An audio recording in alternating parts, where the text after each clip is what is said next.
pembahasan. Yang pertama, pengertian permintaan. Yang kedua, hukum permintaan. Yang ketiga, jenis permintaan.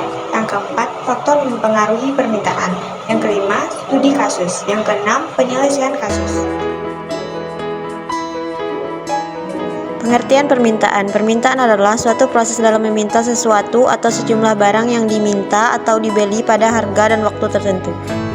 Hukum permintaan. Ketika harga barang naik, jumlah barang yang diminta cenderung turun. Sebaliknya, ketika harga barang turun, jumlah barang yang diminta cenderung naik. Jenis permintaan. Yang pertama, berdasarkan daya beli. Poin pertama, permintaan efektif, adanya keinginan dan kemampuan membeli. Poin kedua, permintaan potensial, ada keinginan tetapi daya beli terbatas. Poin ketiga, permintaan absolut, hanya keinginan tanpa kemampuan membeli. Yang kedua, berdasarkan jumlah konsumen. Poin pertama, permintaan individu, permintaan seorang konsumen terhadap barang dan jasa. Poin kedua, permintaan pasar, permintaan seluruh konsumen dalam pasar.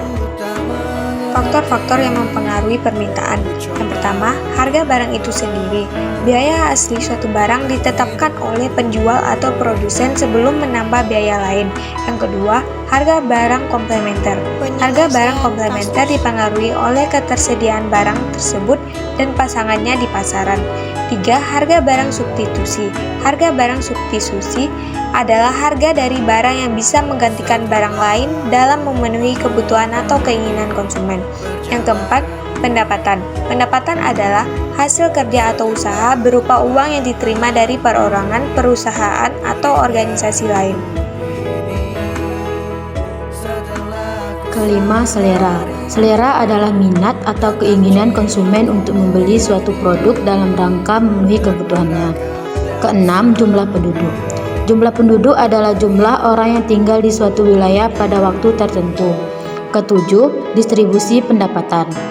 Distribusi pendapatan adalah pembagian pendapatan di antara individu, kelompok, atau sektor dalam suatu masyarakat atau bisnis.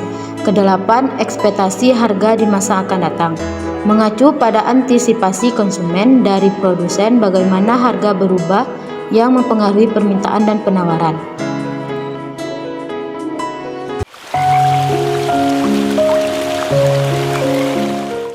Studi kasus yang kami ambil yaitu di suatu desa harga beras mengalami kenaikan akibat cuaca buruk mengurangi hasil panen padi.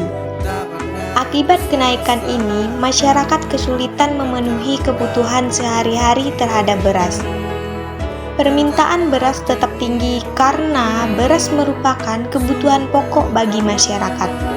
Kondisi ini menyebabkan munculnya masalah inflasi pada sektor pangan mengakibatkan daya beli masyarakat menurun.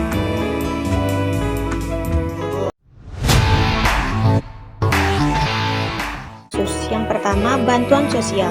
Pemerintah dapat memberikan bantuan sosial dengan memberikan harga terjangkau kepada keluarga rendah. Bertujuan meringankan beban biaya hidup masyarakat serta menjaga kestabilan konsumsi beras. Yang kedua, operasi pasar.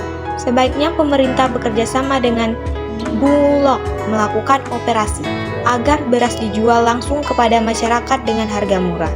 Tujuan menstabilkan harga dengan meningkatkan pasokan beras di pasar. Yang ketiga, diverifikasi pangan.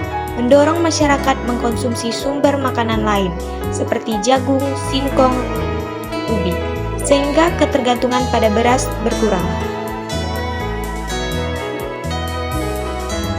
Yang keempat, meningkatkan produk lokal.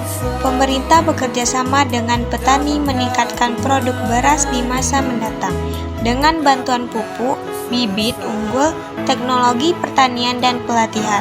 Tujuan mengurangi dampak dari hasil. 5. Pengendalian inflasi. Sebaiknya pemerintah dapat mengambil langkah-langkah mengendalikan inflasi dengan menjaga kestabilan harga pangan.